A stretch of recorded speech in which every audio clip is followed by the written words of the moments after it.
Titi na natin kung maganda ba ang mga makeup dito sa Miniso. So, nandito kami sa branch nila sa MOA at alam nyo, nakakatawa. So, yung mga makeup nasa isang section lang. So, hindi sasakit yung legs ko. Tapos, meron pang paradyo. Oh, wow, wow. Fuck me, man. First is foundation. Pero actually, wala akong mahanap. Ang meron sila BB cream. I will try this shade number 2. Look, first shade match. Tumpak na agad. So, we're getting 02. Ay, game na ba?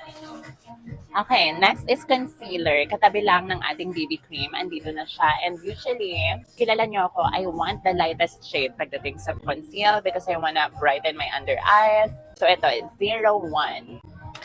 Super interesting. Meron akong nakita na parang mga nakastack siya. Meron siyang concealer. Meron siyang blush. Meron siyang pang-contour.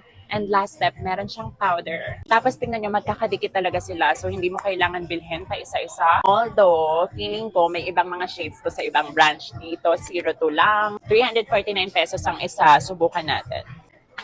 By the way, yung mga pinagkukuha natin ha, they're called Minimalist. Miniso's own makeup brand. Nakaka-impress. For our eyeshadow, bas pipiliin ko yung mas dako. Meron ka ng eyebrow pencil here.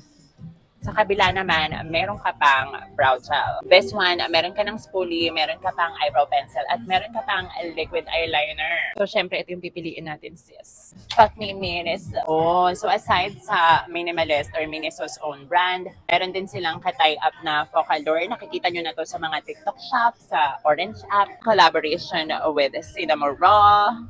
But wait, there's more. Gusto ko ng lip gloss and this packaging is talking to me kasi naalala ko yung mga panahong tinurukan ako ng anesthesia nung tutuliin ako. Pag pinrest mo siya, te, lumalabas yung anesthesia.